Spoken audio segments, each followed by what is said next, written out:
Hey guys, it's Marta. Welcome to my garden. It's May and the tulips started blooming. Today I wanted to meet with you and talk about the varieties I'm growing and how I grow my tulips so they look beautiful. Let's go.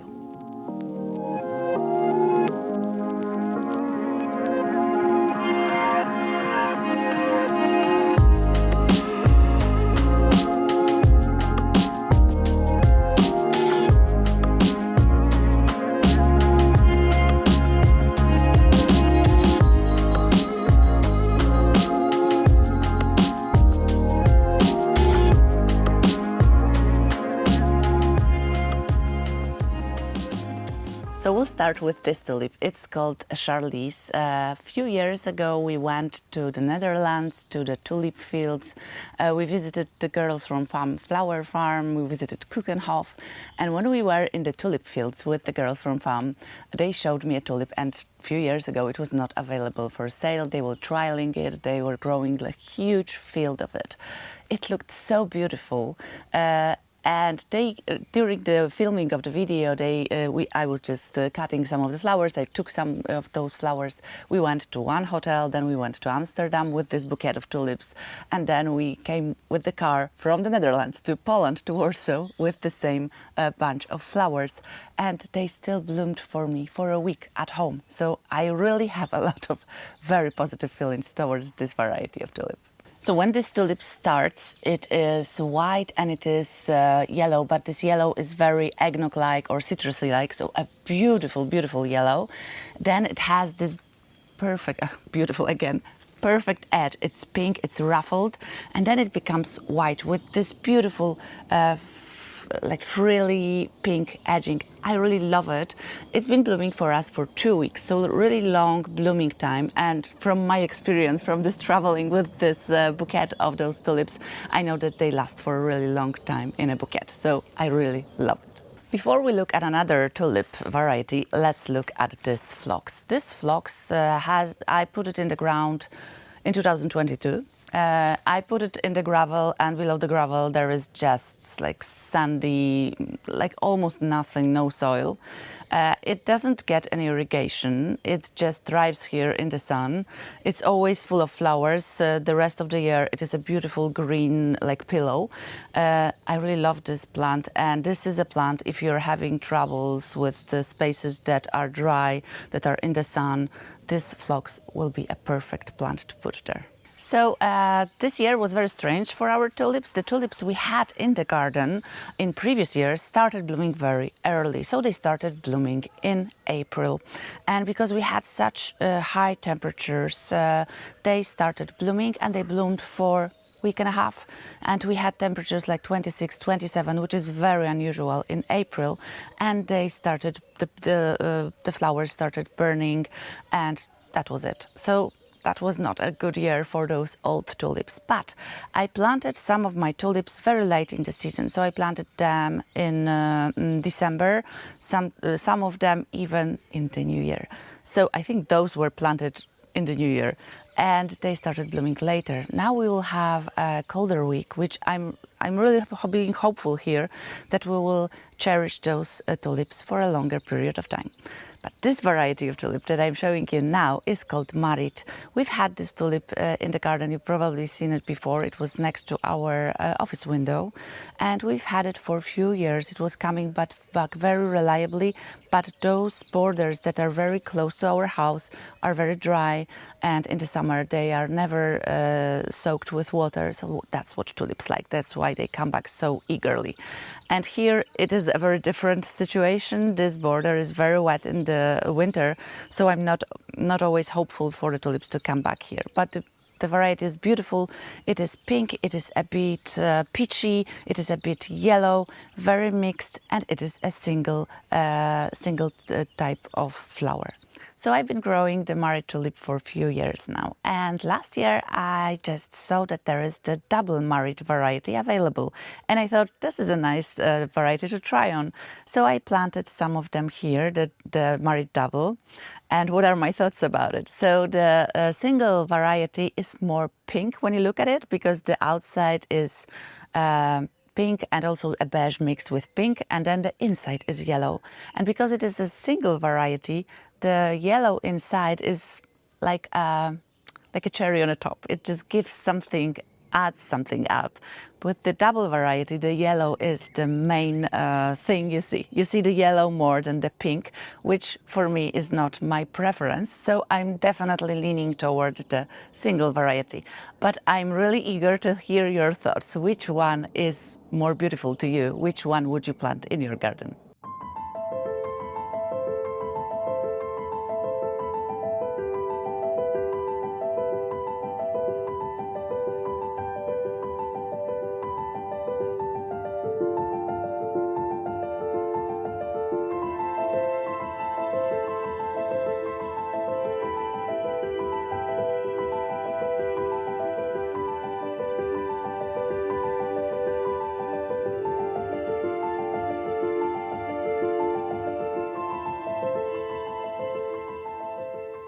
You can probably see that all of the plants are super wet because we had a huge storm at night. It was raining all night, and I can see that during our gutters there's like a lot of leaves, a lot of stuff from the birch trees that was falling. I also wanted to share my peonies. As you can see, they are all in buds, and those buds for those flowers are really huge, so they will be flowering definitely earlier than usual. It's not common to have peonies that big at the beginning of May. Usually it was definitely later in the season. But yeah, if you have your peonies and they are not, if you don't have any structures to support them, now it's time to put your supports to all of the plants that you know that will flop during the summer, like your Annabelles or your peonies or some of your perennials. So now it's time to put your supports in. That's the reminder. Another variety I've been growing for years is amazing Parrot. This one. It's a Parrot variety, so it looks like whipped cream, and you just put some whipped cream on a stick, and then you poured some of the raspberry ripple on it, and you just like did something like this, and then you get this beautiful tulip. I really love it. It comes back, even though this kind of showy tulip you would not expect it to be that reliable. So it is really nice.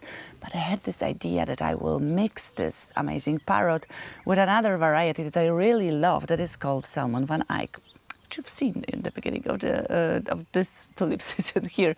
But what we can see is only the sticks, the stems that are with the seed pods, not one flower inside, because those bloomed earlier and those bloomed later. So that sometimes happens. But let's see what we do with the tulips that stopped blooming so they bloom reliably for us next year. So when your tulips stopped blooming and they lost all of their flowers, you will still have the stem with the seed pod. And we do not want the plant to put the energy to producing seeds. We want the energy to be put in the bulb so we can enjoy the flowers next year.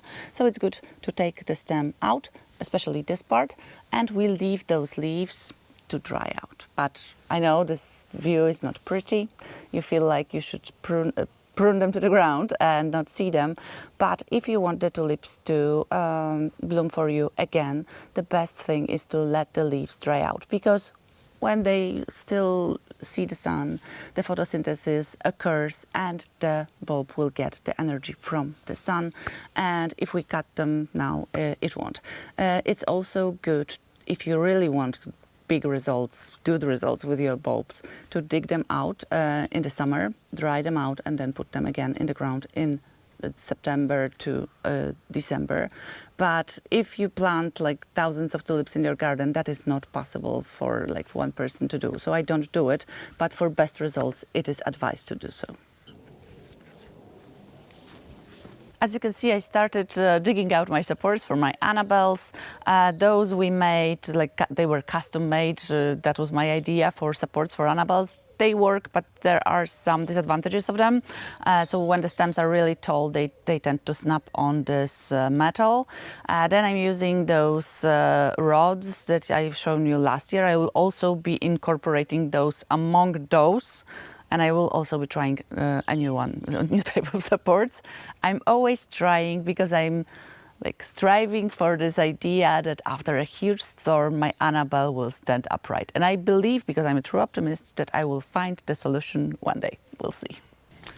So this raised bed is treated as a tulip border. Whenever I have some spares, I get sent some tulips, someone gives me a gift or whatever, I don't know what to do with few of them, I put them here. And it's always a total mishmash. I sometimes have like a variety I do not know, so it's always a surprise what grows here. And this is also a place I share with Vol. This Vol is hungry, and when it's hungry it likes to eat my tulips. And not only in winter, sometimes I get tulips that bloom. This flower looked pretty normal to me a few weeks ago. It started blooming, and one day it started shivering and looking bad and worse, and then I took it out and half of the bulb was eaten by my Vol. So sharing is caring. How I say, I don't know what to do with it. It always comes back. It lives here, and okay, it will eat some of my tulips, but some it leaves for me. So at least we are coexisting in. And sometimes I get a bit angry, but sometimes I try to treat it with a bit of humor. So this frame will be called Expectations versus Reality.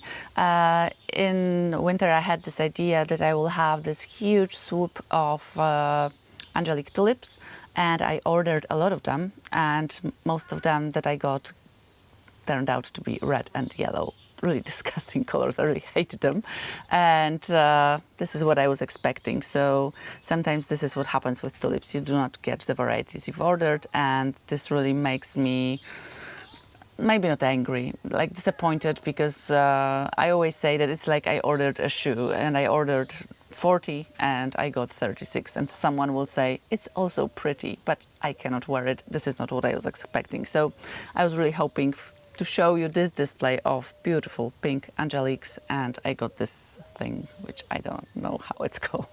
So let's look at this border, because it will just stop blooming in a second. So we have some tulips, we have China pink, we have pink impression, and a tulip that was supposed to be menton, but I've been growing menton for so many years.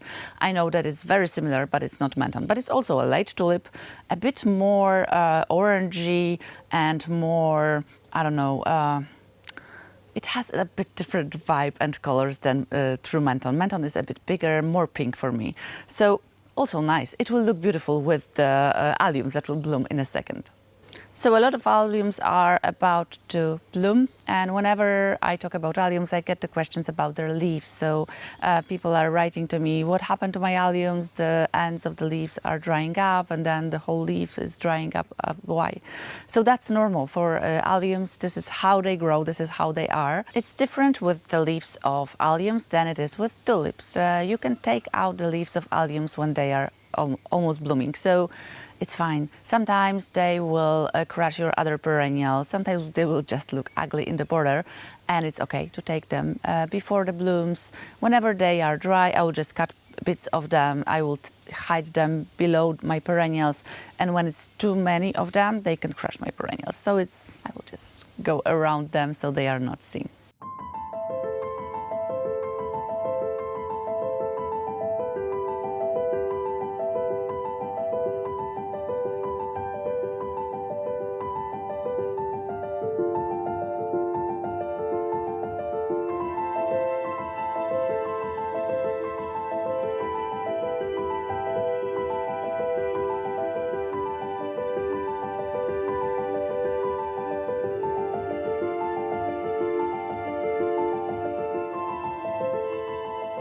Please let me know in the comments, how was your tulip year this year? Maybe it's still on. Let me know which varieties were your favorite, which were like the really good ones you really want to rely on for next year's. Where were the problems? Did you have like this strange blooming that I had with old varieties very early and the new ones later? Let me know, how is your tulip year, and are you fighting with the tulip virus, tulip, all of those fungal diseases? Let me know. I know that it is a bigger and rising problem. Please write in the comments, and if you like today's video, please give it a thumbs up, consider subscribing, and we'll see you in the next one. Bye.